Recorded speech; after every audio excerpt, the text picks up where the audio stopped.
record. So welcome to an artist roundtable as in conjunction with the Purple, Gold, and White Reflections on Women's Suffrage exhibit that was supposed to open at Dallas Heritage Village in March, but obviously we all know what happened in March and why we are now doing an online exhibit and an online artist roundtable. My name is Melissa Prycer, and I am the Executive Director here at Dallas Heritage Village. Actually, I'm in my dining room right now, but you know what I mean. And for those of you that may not be familiar with us, we are an immersive history museum located just south of downtown Dallas. And we have a collection of historic structures that have all been moved to Dallas's First City Park over the last several decades. The really fun thing about what we were trying to do with this exhibit and what we can still do in a slightly modified way. The way this all got started is we discovered through research that we have a very strong connection at Dallas Heritage Village to the local suffrage story. So the second generation that lived in our signature house, Millermore, was Barry Miller and his wife, Minnie. And Barry was a politician. And he was very openly against women's suffrage. And the women of Dallas, the Dallas Equal Suffrage Association, saw an opening because he had given them money to support some of their World War I efforts. So they went to him and they said, is there anything we can do to get your support for women's suffrage? We think a bill may be coming before the state legislature, and let's talk about this. And Barry said, you know, I really don't think the women of Dallas want the right to vote, but if you can get me a petition of at least 5,000 names, I will change my vote. And in a week, they presented him with 10,000 names. So this is a great story, and it's a great story about how sometimes politicians do, in fact, change their mind based on the will of the people. But in our collection, we did not have anything that directly related to this story, and yet we couldn't let the centennial of the passing of the 19th Amendment pass us by. And so that's when we started thinking about art and our artist friends. We are located in the Cedars neighborhood of Dallas, which has, though there's fewer now, but for decades has been a place where a lot of artists both live and work. And we do have one neighbor artist joining us today, Monica Cowsert. So it was a natural progression. And we also started thinking about how art, you know, often the historical record, just like the experience at Dallas Heritage Village, does not tell the whole story, because so often what's saved is saved by the people that were in power. And so art is another way to fill in some of those gaps. And so, you know, the suffrage story is a very complex, complicated story. It is important to remember that the 19th Amendment gave white women the right to vote, but it was many, many years before women of color also received that same right. So art is one way to kind of poke at and fill in some of those holes. And so that's why we created the call. And you are some of those folks that answered that call. And we're so grateful. And we are also so thankful that you have rolled with the punches and the changes and we're gonna do it still, and oh, we really should just not even try to do it in person. I do hope this is not, you know, this is the first time we've done an art exhibit like this. I do not believe it will be the last time, and we're gonna just keep our fingers crossed the next time we do an art exhibit, a historic global pandemic does not break out that, you know, foils our plans. So what we're going to do now is, we have 4 artists, and so I'm going to kind of, for lack of a better word, go around the room, though I guess it's really go around the screen.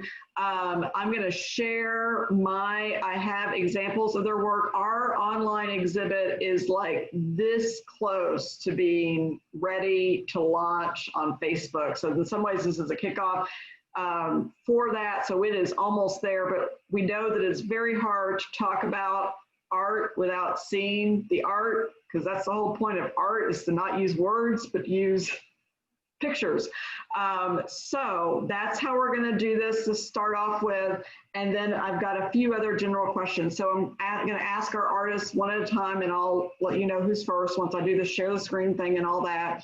To introduce yourself, tell us anything you think we need to know about you and your work, and talk a little bit about the piece that you submitted to our show. So let me get that going.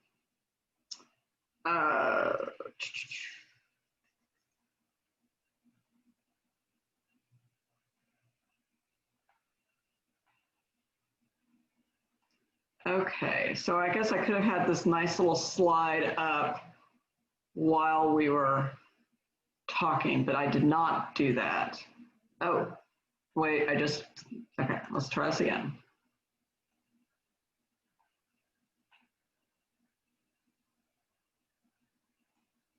And slideshow from beginning. Okay, so this is our lovely logo that we made. And up first is Amy Branch-Lambert. So if you could unmute yourself, or I can if you need me to help out. Okay. Are you ready for me to introduce myself? Yes, introduce yourself. Okay.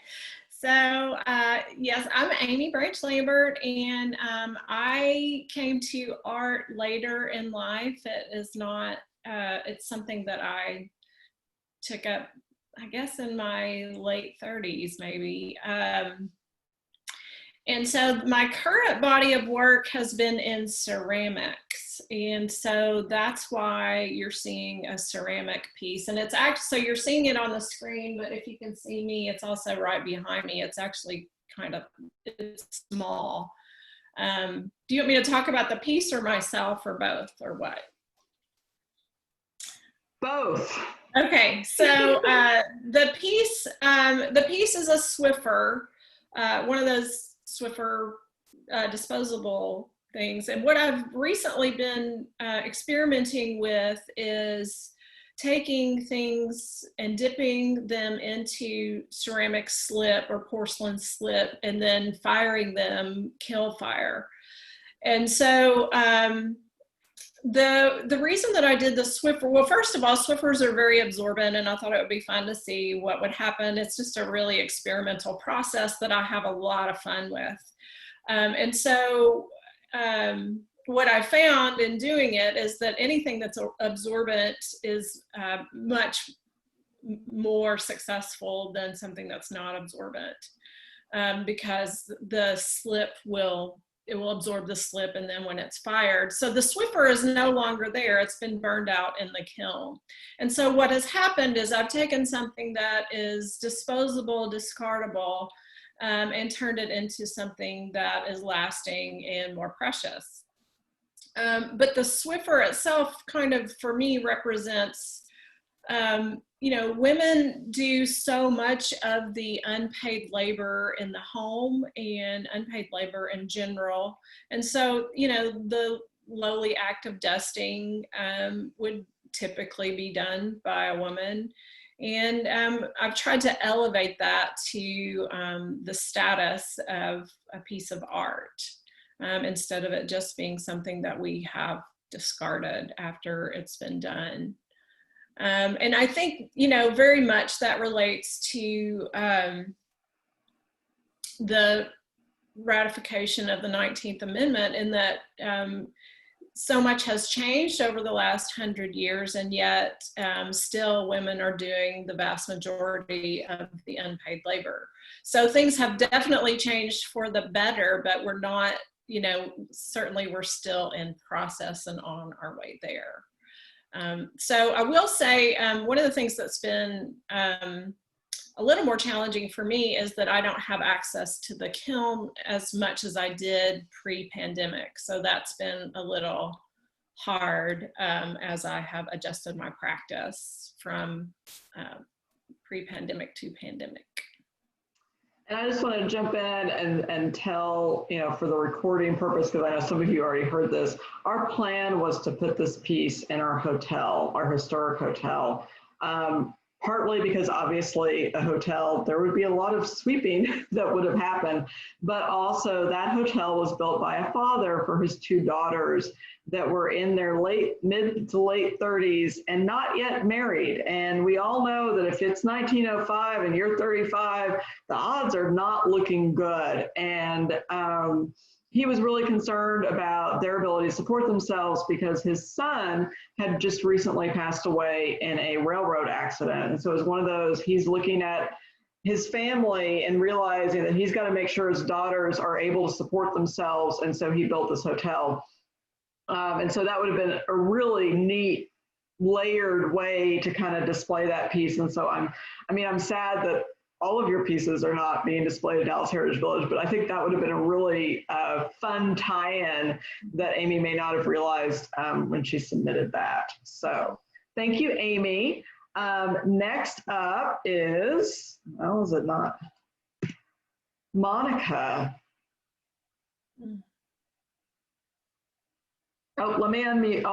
Oh, unmute yourself. There we go. Okay, hi, I'm Monica Cowsert, and I'm excited to be a part of this this contest organization too. I've gotten to know a little bit better. It's neat, and it's only 2 blocks from my studio, so I've gotten real lucky to get to be walking over there some. Anyway, so I'm just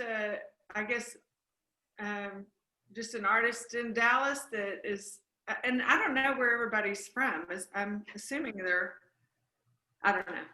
Anyway, I did this piece, so I don't know how, I guess, because I love the Swiffer story. I think that's so fun.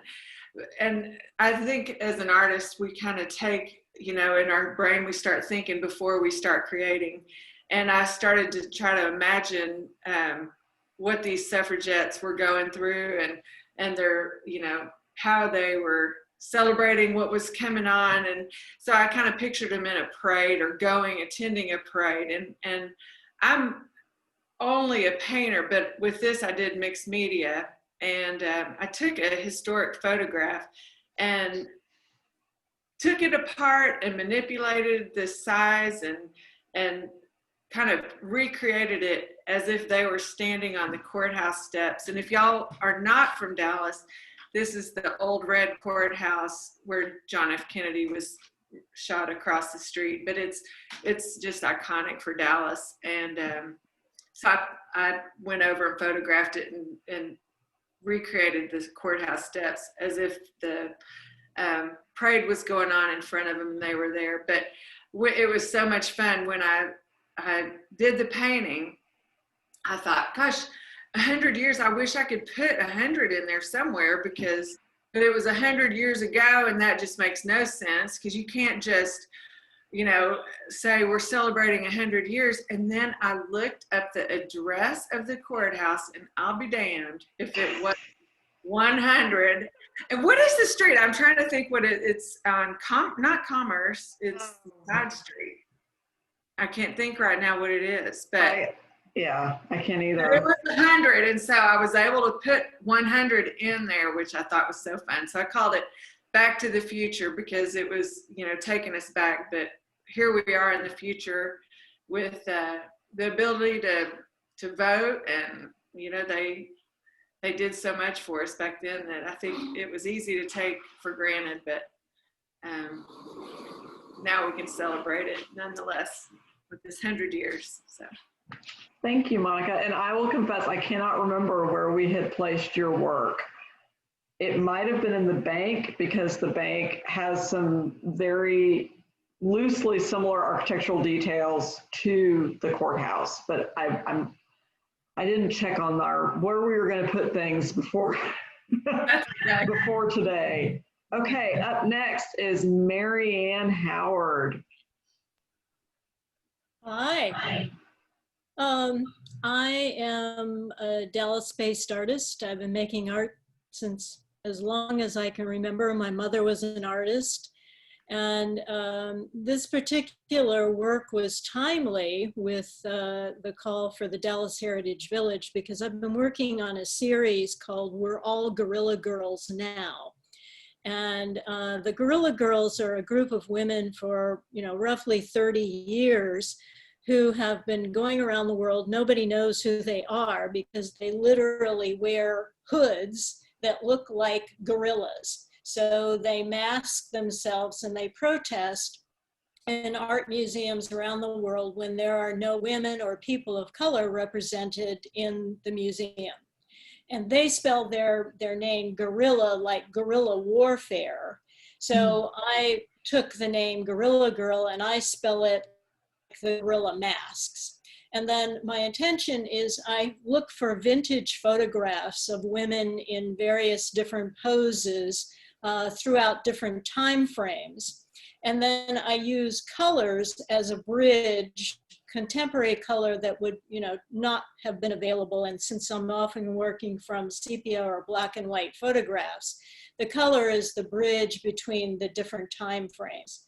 So this piece was a photograph of two young sisters in the late 1800s, early 1900s in their gauzy white dresses. And, my color choice, I had already done this painting when I heard about the exhibit, so it was just kind of timely. And often these women are in positions where the photographs themselves, because of the way photographs had to be taken, where you had to sit very still for a long period of time while the shutter was creating the image, it creates these kind of images of the figures locked into the picture plane. And so what I'm really saying here, in kind of being cheeky and tongue-in-cheek, is, as if these women are discovering later on, wait, what, women can vote? I had no idea. And picturing them kind of saying, well, let's get up and get out of here. They're kind of locked into this picture frame right now, but would that we had the freedom to get up and do all of the things that, we take for granted now, and as has been mentioned, we certainly have a lot more freedoms than we did before, but a lot, very much more way to go. So, this is part of the series of We're All Guerrilla Girls Now that I'm working on. And as I say, this one in particular is kind of tongue-in-cheek and refers to the 100th anniversary. And I believe we were going to put this one in our schoolhouse. Especially because of the child in there, and also I believe your work was a pretty decent size, and so we've got good wall space in there, and so that was our intention on hanging your work, Marianne. Yep. And then I believe that leaves, last but not least, Lindsay. And okay, come on, computer, you can advance to there. And since you're a lone non-Texan, Lindsay, I think you should mention that. I'm sorry, what was that? You're our lone non-Texan in this particular roundtable. You're not the only non-Texan that submitted work, but you're the one representing the rest of the country today. Well, hi everybody. I am Lindsay Morgan. I live in Oregon, in Bend, which is the central part of Oregon. I'm also Chilean. I'm half American, half Chilean. And I started a series in 2012 called American Women, which is a series that focuses on what does it mean to be an American woman and the suffrage of it. And when I say American woman, I don't only mean from the United States, I mean from the continent.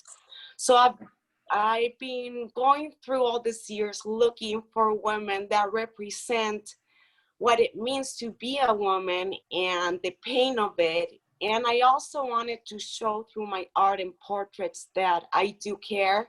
I am watching the pain and that I am respectful of the fact that maybe she was the first one that decided to do something or to speak up for herself or for the rest of the women. I do a lot of painting, drawing, photography.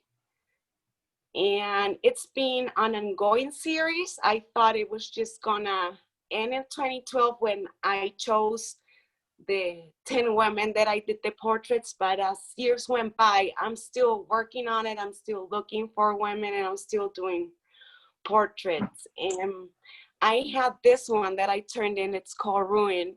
And with this one, I wanted to represent the pain and the gift that we women give to our country. We give our fathers, we give our brothers, our cousins, and we carry that with us. And I cannot imagine the pain of having my father or my husband, my brother leaving and giving their life so we can all be better off here. And that is an immense sacrifice as a human being.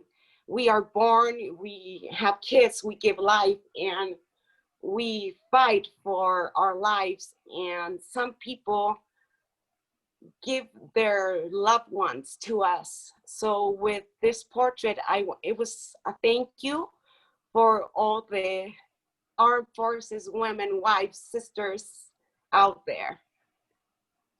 And I do not remember where we were going to put your work either. It may have been, we were going to do a group of work in Router Springs Hall, which is a more blank canvas of a building. And I believe that's where we were going to put your work, but I should have looked that up before I started this, but you know, that way some of you can visualize Dallas Heritage Village and some of you can't. So this will mean different things to different people. I'm going to go ahead and stop screen sharing, but thank you for sharing a little bit about your work.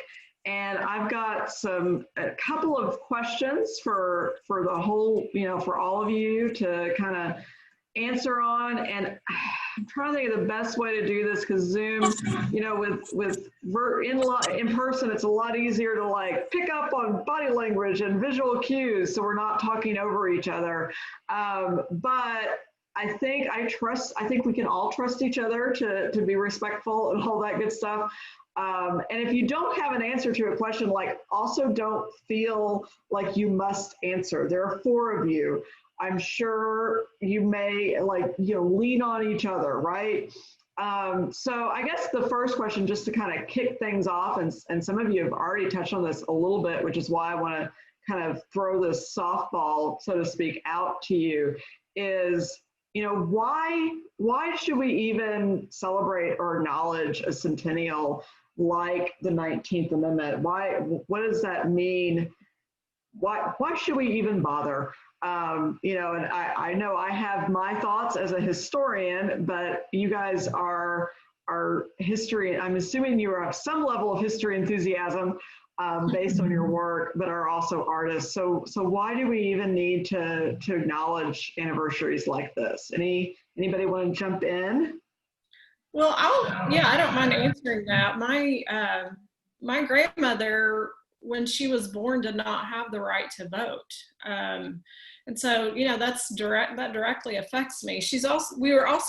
I'm from Tennessee originally, and Tennessee is the state that finally was the 36th state to ratify it in August. And right. So, and with one guy who made he changed his mind at the last minute because of a protester.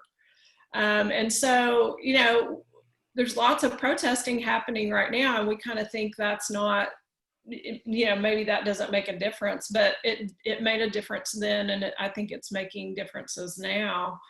And so I think it is really important to look back at our history, knowing my grandmother didn't have the right to vote. If somebody had not pushed for that, I would not have the right to vote. I'm standing on the shoulders of those people who have gone before me. But also, if we think about pushing for, I did the clean sweep, also in honor of all the women who worked to change things in 2018. There would not have been a change in politics had not been so many women that suddenly got involved who had never been involved before. And I think that'll be true this election as well. So I think, you know, these things are all intricately related. And I think if we don't know our history, we don't, like, how can we be grateful for our right to vote if we don't know what it took to get the right to vote?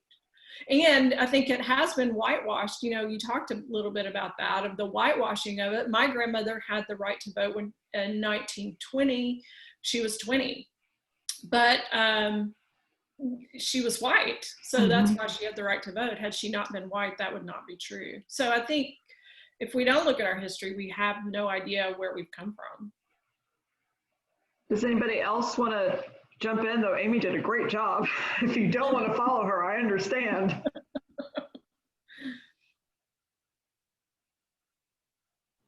Okay. Well, Oh. I'll jump in. I think that, well, first of all, it's important to go back to history in order to not repeat the bad things. And also, it's a way of maybe taking a look in what other parts of our planet need that kind of evolution. There's a lot of rights that we American women have here. And if you go out there, those disappear. And there's a lot of voices out there that they still need other women like us American to be a voice for them and to keep on noticing if they do have a voice in the first place in the world. Monica? Well, I guess it was so much fun to do some research on it because honestly, I hadn't spent a whole lot of time thinking about those ladies back in 1920, you know, in that time. But I couldn't believe all the stories about they really went against their husbands and their churches and their neighbors. They were not supported, you know, and I just think how courageous they were at a time when they didn't have a voice so much. You know, property ownership was questionable. You know, they really relied on their men, so to speak, for just everything. And so to go against their whole support system was pretty brave. And so it was kind of fun. And I've got a daughter that this is going to be her first year to vote. And she's so excited, you know. But it was neat. It was a fun walk back into history. And I felt kind of embarrassed that I didn't really know too much about it. It was a good thing to learn. Marianne, I don't want to leave you out, but I also don't want to force you to say anything. No, I mean, I think the only thing that I would add is, you know, following up on what the other women have said and just realizing, you know, that this wasn't just something where they decided to put some dollars toward a cause. I mean, a lot of these women were jailed and force fed. They went on hunger strikes. They had tubes thrust down their mouths and were forced fed. They were considered insane. They were ostracized from society. And, you know, a lot of other things were going on. I mean, menopause was something that was considered insanity. Women were put in asylums for behavior.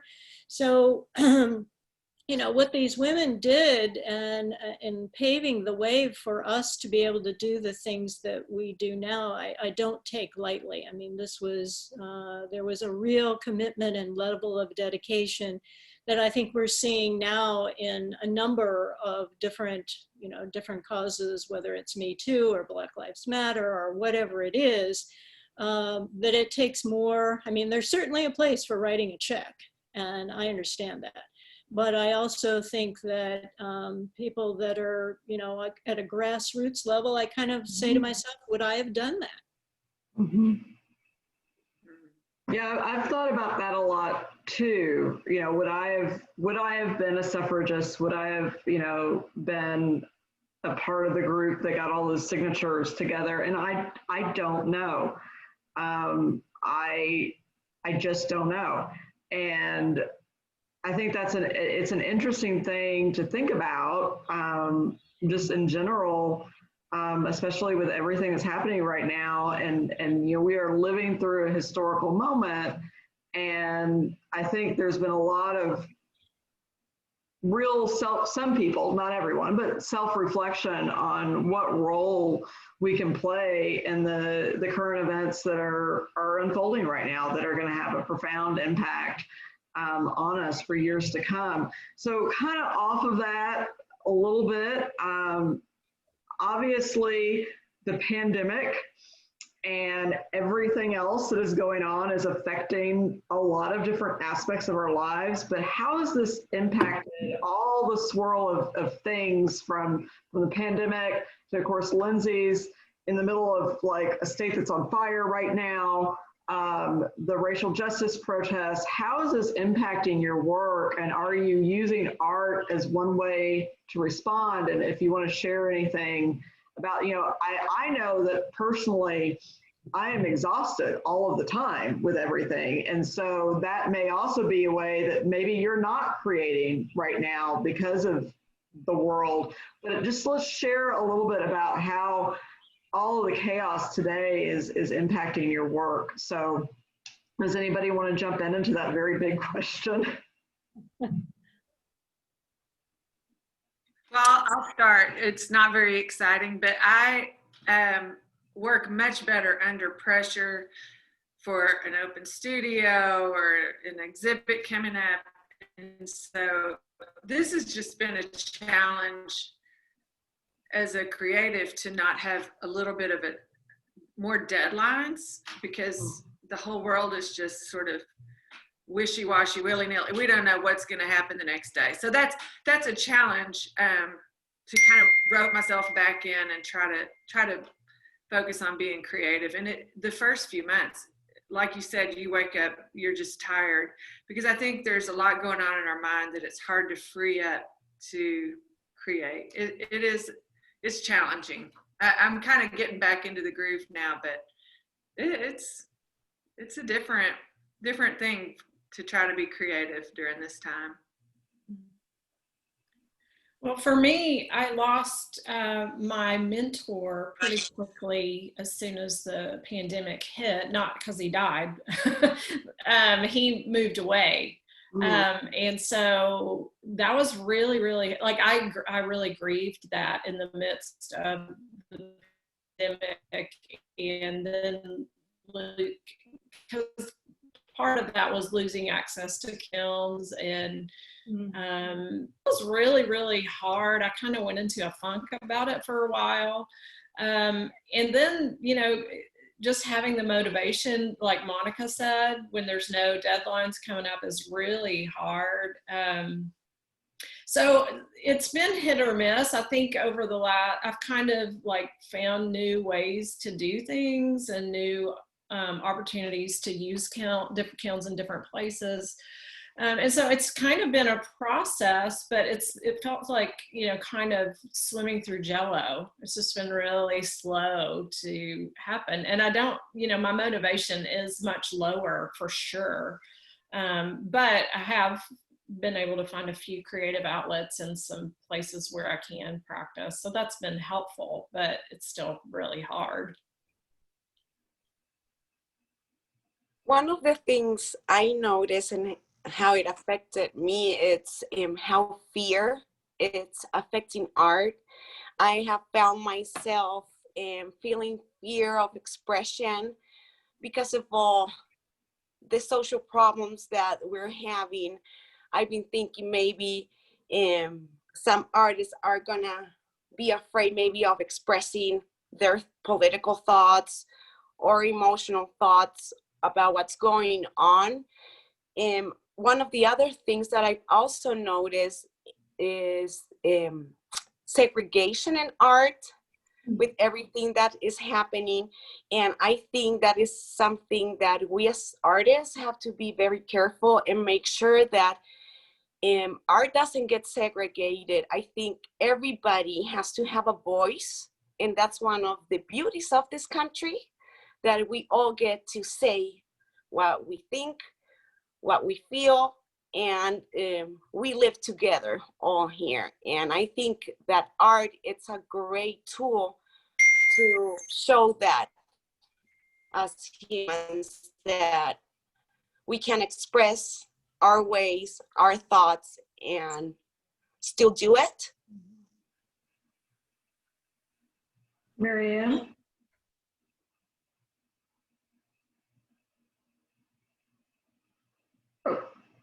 Unmute. Can you hear me? Yes. Okay.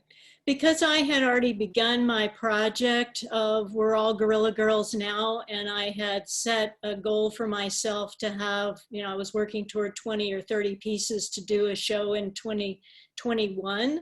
I was kind of, set on the path of what I was working on.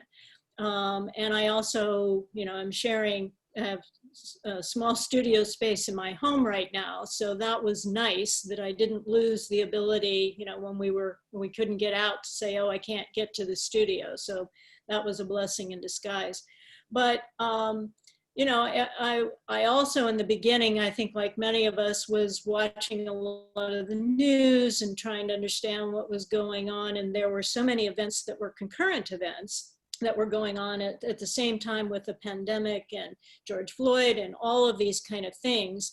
And for me, I get to a point, and I know myself well enough now that I realize when it's time for me to kind of say, okay, I'm on information overload. Let's turn off the television. If the world ends, I'm sure I'll get an email about it, jokingly, but not to stay tuned to any of the news stations 24/7. And, I really kind of tuned that out at a certain point and continued doing what I was doing. And then the other thing was, Instagram was a wonderful opportunity for me to explore a lot of contemporary women artists and find work that I wasn't familiar with. And so I've spent a great deal of time really learning about, kind of my new heroes. I knew who I studied in art school, and, those were primarily, men. And different women artists. But now, there are so many incredible women artists that we have the opportunity to discover now through Instagram. That's been very inspirational to me, to see how all of us view the world in different ways. And so Well, and that's that's been a a great joy. great segue for what I wanted my next question to be, because I fear we need to talk about stuff that's a little bit more fun also, not just all the chaos. But I would love to hear from you some of your favorite female artists, either living or not, that perhaps we should get to know. So if anybody wants to share, Marianne, maybe you should start, since you were just chatting about. Yeah. Well, it's kind of funny. When I was in school, we kind of heard of George O'Keeffe. I went to the School of the Art Institute in Chicago, and she had been there, as a student as well. Actually, I had a chance to meet her one time, which was another whole story. But beyond just the big names, I think it was very, very difficult for most people to come up with even 5 women artists. It just wasn't done. And so my tastes have certainly changed. And with this project now almost 18 months ago, when I read 9th Street Women, which is by Mary Gabriel, that is the story of 5 painters and the movement that changed modern art. That's Lee Krasner, Elaine de Kooning, Grace Hartigan, Joan Mitchell, and Helen Frankenthaler, right? And they were all women who were married to famous male painters. So learning that story about what was going on with them in the 50s and 60s was very interesting to me, and kind of, gave me more information. I was studying more about what they were doing. And then women that I was raised with, Lois Nelson, Louise Burgess, Judy Chicago finally is getting the attention. A lot of these women artists are finally being recognized in their 80s. And then, you know, my kind of new favorite, if I had a big checkbook, I'd run out tomorrow and buy anything Amy Sherrill creates. I mean, I'm in love with her work. Catherine Bradford, I think, is doing some amazing things. So, you know, it's really, I got to admit, you know, going to art school in the late 70s when all of our training was about male artists, it really was not on the radar screen to think about women as your mentors. They just weren't there. They weren't, it wasn't discussed. Mary Cassatt maybe as an aside, you know, and it was kind of, oh, she paints children. Not that, you know, I love John Singer Sargent's brushwork, and Mary Cassatt's work is very interesting as well. So yeah, women contemporary painters now, I think this is very, very exciting. And, you know, I love now seeing this whole group of women of color that were another whole group that you just never even saw. I mean, it's like a, you know, it's like a great feast to dig into and say, wow, you know, I had no idea, look at what these women are doing. So I find it really exciting. Who else wants to share some of their favorites that we need to get to know? I'll go. Well, since I'm from Chile and United States, I'm gonna mention two. Yeah. And from United States, I'm gonna say Cindy Sherman. I just think she's she represents a great way. She's like a mirror of everything that's going on around, and she projects it in a perfect way in her photography. I really admire her work. And from Chile, I'm gonna say Violeta Parra. Violeta Parra is a folk singer, probably like a Joan Baez from Chile. And she also does burlap art with yarn. And Violeta Parra, she died in the 80s, but she was the first female to put her work at the Louvre in France. And she was alive and she did it herself. She went there, showed her paintings, and she got herself in. And as a South American woman, that is just incredible courage and work. So she's always been my number one there and when it comes to female artists. And that's, thank you. Oh, you're muted, Monica. Oh, still muted. Monica, you're muted. You're still muted. Now you got it. I don't have too much to add on that, except that I would love for y'all to write down in the chat the names of these women artists, because it sounds like, you know, I'd love to look these names up. You know, some of the obvious ones, you know, Mary Cassatt and Frida Kahlo, I think is just fabulous. I love her bold brushstrokes and things like that. But, you know, I mean, I've just got artists that I follow on Instagram, but I would love to hear y'all, you know, put a list of the names, if y'all would. So I would say Frida Kahlo came to mind first, and I know everybody knows who that is, but I think for me, she's one of my favorites because she overcame so much and was self-taught basically, and that really resonates with me. And she's a person of color, and so, you know, all of those things. But I think the more contemporary person would be, for me, would be Rebecca Hutchinson. And you probably have not heard of her. She's a professor at, I don't know if it's UConn or UMass, I can't remember, of art. And she blends ceramics and paper and just does wonderful installations. And I will put her name in the chat, but she was teaching a workshop this week, or I guess last week, and I really wanted to go, but it was in Massachusetts, so of course I could not. But yeah, just I agree with those of you that are saying, you know, I'm following people on Instagram that, you know, that's really fantastic.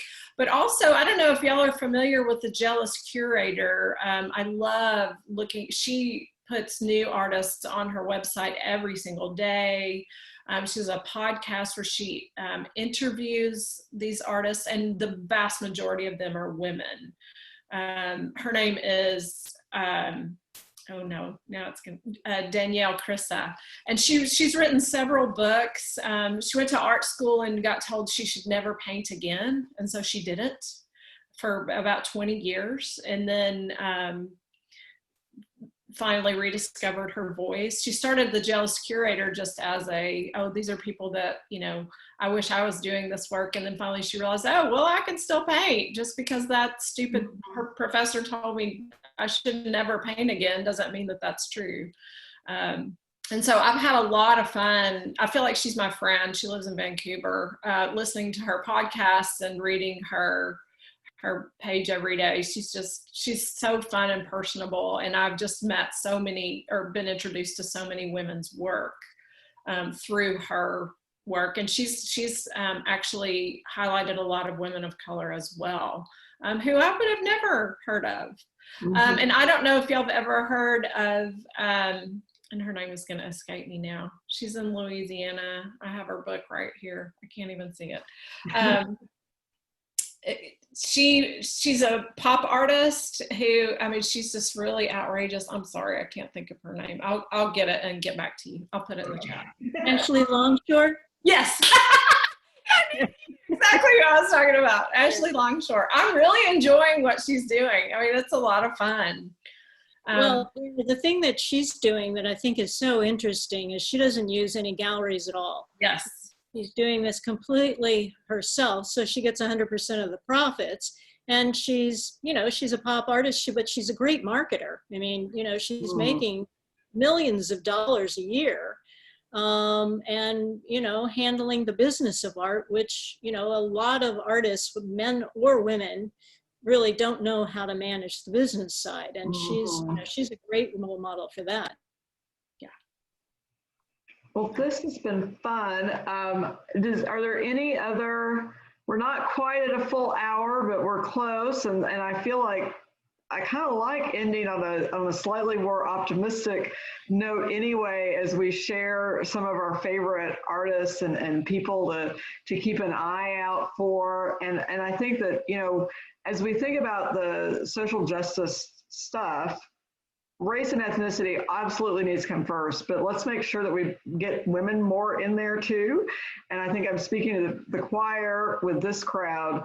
And it's true, the art world is still very white male, and there's some amazing work happening in the museum world that I'm keeping an eye on, even though we're a history museum. But with some of the art museums that are dedicating their entire acquisition budget for a year or longer to women artists, and art museums that are really starting to look at, you know, who actually produced this, and who are we missing? What do we not have in our collection? And so, you know, that's something that we're working on, and on a smaller scale. You know, sometimes in the museum world, people automatically assume that all museums are art museums, and that is not true. Waving over here in the corner is a history museum, but we're also working on telling more inclusive stories. And I think, you know, just to kind of wrap this up, this is why, you know, it's been such a privilege to work with artists, because again, the collection doesn't always have everything you need to tell a story, but by bringing in different ways of telling a story, whether it's through art or spoken word or poetry, or, you know, that's all ways to tell a broader story. And so I thank you for joining us virtually. And I wish that we could have done this in person, and I wish that our visitors could have enjoyed all of your art in person as well. But perhaps this will lead folks to find you when you are in galleries that are open and all of that good stuff. Does anybody else have any final thoughts before we officially wrap this up? I appreciate the opportunity to do this. I thank you for putting it together. I really enjoyed the idea of being part of having the opportunity to recognize this anniversary through my own work. I mean, that was really exciting to me. So I'm very appreciative and grateful to be included. So thank you. Yeah, me too. I want to say thank you, especially because I'm not from Texas. So you considered my out-of-state art. And also, I have 2 daughters. So this means a lot to me to show them that people are looking at women's art and people do care about it. No, thank you. It was good. Thank you. It was great to have a chance to talk with all of you, and thank you for putting this together, Melissa, and to the Dallas Heritage Village Museum. Well, and maybe you've made some new friends too. I don't know if any of y'all knew each other prior to this, but you know, now you do. We will be posting on social media once we get this all cleaned up, the recording of this, as well as the online exhibit, which will go live very, very, very soon. And so please share that with your people, and you know, it's an experiment for us for sure. To do a virtual, it's an experiment for us to do an art exhibit. It's an experiment for us to do a virtual exhibit. So thank you for your patience, because it's hard to find the energy to experiment right now, but we kind of have to in order to survive. So the door is always open at Dallas Heritage Village for you and anyone that is watching this. We are back open in a modified capacity. So not all of our buildings are open, but some of them are. And because we have all this great outdoor space, that really makes it a heck of a lot easier to be safe in this world that we are currently living in. So thank you again for joining us and for sharing your work with us, and best wishes to you and those of you that we have your physical work, because you shifted in time for us to open and then the world ended. We will be shipping that back to you very soon. So thank you again for your patience with us as we've adapted, and your flexibility. And let's all celebrate this exhibit together in our own homes. So thank you again, and that concludes it.